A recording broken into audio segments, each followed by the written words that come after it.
ভারতের অন্যতম একটি কঠিন পরীক্ষা হলো নেট পরীক্ষা। কি এই নেট পরীক্ষা, কি হয় এই পরীক্ষা দিয়ে, সমস্ত বিষয়টা কিন্তু আলোচনার যোগ্য। বলে রাখি, এই জুন 2025-এর কিন্তু নোটিফিকেশনও বেরিয়ে গেছে। কিভাবে ফর্ম ফিল আপ করবে, যোগ্যতা কি লাগে, পরীক্ষা কিভাবে হয় ম্যাডাম, এরকম তোমাদের বহু প্রশ্ন আমি পেয়েছি। সেই সংক্রান্তই আজকে একটি ভিডিও নিয়ে এসেছি। তাহলে চলো শুরু করা যাক। Hello student, welcome to BSSCI YouTube channel. এই চ্যানেলে তোমাদের অনেক অনেক স্বাগত।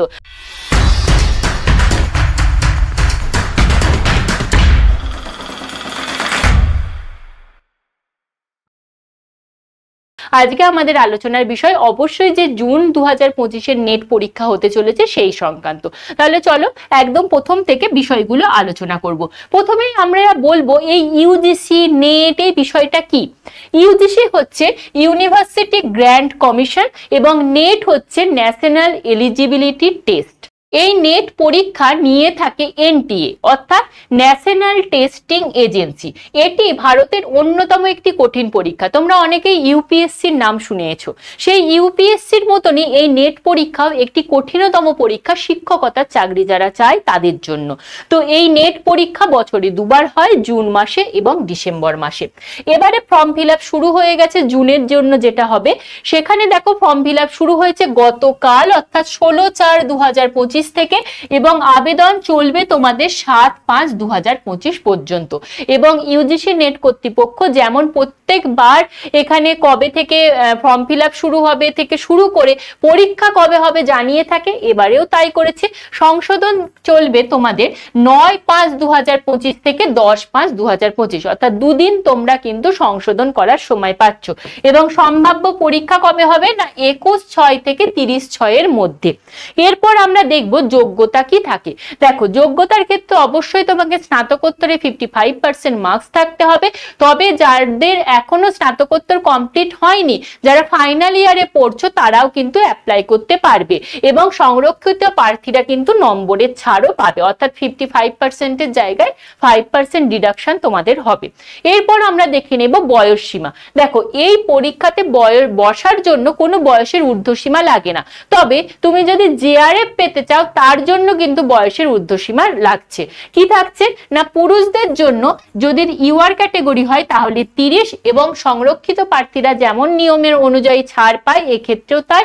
ওবিসিরা 33 বছর বয়স পর্যন্ত জিআরএফ পাওয়ার সুযোগ পায় এবং এসসি এসটিরা কিন্তু 35 বছর পর্যন্ত।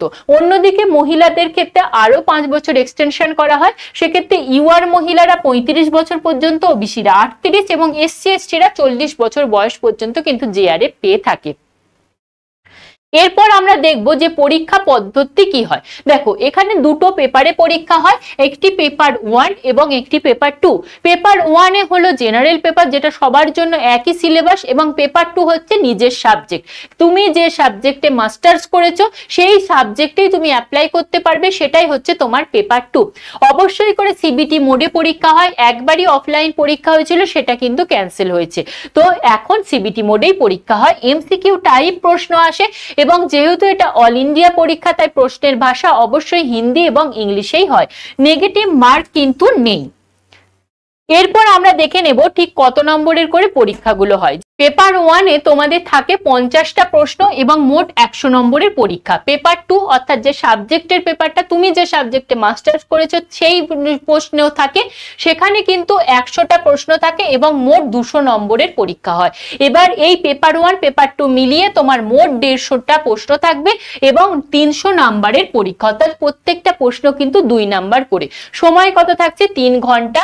এবং বলে রাখি, এই পেপার 1 পেপার 2 কিন্তু একই দিনে অ্যাট এ টাইম পরীক্ষা হয়। এরপর আমরা দেখব যে নির্বাচন যদি হয় তাহলে মানে তুমি যদি সফল হও তাহলে তোমার কি লাভ হবে।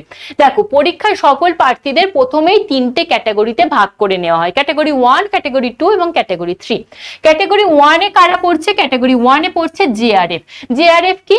জেআরএফ হচ্ছে জুনিয়র রিসার্চ ফেলোশিপ, অর্থাৎ যারা এই পরীক্ষায় পাশ করে তারা একটা নির্দিষ্ট ফেলোশিপ পায়, তাদেরকে বলা হচ্ছে জেআরএফ। এবং ক্যাটাগরি 2 হচ্ছে হচ্ছে অ্যাসিস্ট্যান্ট প্রফেসর, এটাকে অনেকে নেট পাওয়া বলে, অনেকে আবার এলএস বলে, মানে লেকচারারশিপ। এবং ক্যাটাগরি 3 হচ্ছে অ্যাডমিশন টু পিএইচডি, মানে শুধুমাত্র পিএইচডি তে ভর্তির সুযোগ তোমরা পাবে। এরপর আমরা দেখে নেব এই জিআরএফ যে ক্যাটাগরি, অর্থাৎ ক্যাটাগরি 1, তোমরা তো ফেলোশিপ পাচ্ছ। এরপরে হচ্ছে অ্যাসিস্ট্যান্ট প্রফেসরের জন্য যখন নিয়োগ করা হবে সেখানে তোমরা সুযোগ পাবে। এরপর এছাড়া তো অ্যাডমিশন টু পিএইচডি, অর্থাৎ পিএইচডি তে ভর্তি হওয়ার সুযোগও তোমরা পাচ্ছ। ক্যাটাগরি 2 অর্থাৎ যারা নেট পায় বা অ্যাসিস্ট্যান্ট প্রফেসর, তাদের ক্ষেত্রে তারা কোনো ফেলোশিপ পায় না, কিন্তু বাকি স্টেট লেভেলের অনেক ফেলোশিপ আছে, সেগুলো তারা পেয়ে থাকে। এবং অ্যাসিস্ট্যান্ট প্রফেসরের ক্ষেত্রে অবশ্যই তারা আবেদন করতে পারে এবং অ্যাডমিশন টু পিএইচডির জন্য তারা আবেদনের যোগ্য। এরপর ক্যাটাগরি 3 অর্থাৎ হচ্ছে অ্যাডমিশন টু পিএইচডি, তারা কিন্তু শুধুমাত্র পিএইচডি তে অ্যাডমিশন করার জন্যই তাদের সার্টিফিকেটটা ভ্যালিডিটি থাকবে 1 বছরের জন্য। আশা করছি এই বিষয়টা বুঝতে পেরেছো। যদি বুঝতে না পেরে থাকো অবশ্যই কমেন্ট বক্সে কমেন্ট করো, আমি নিজে তোমাকে উত্তর দেবো।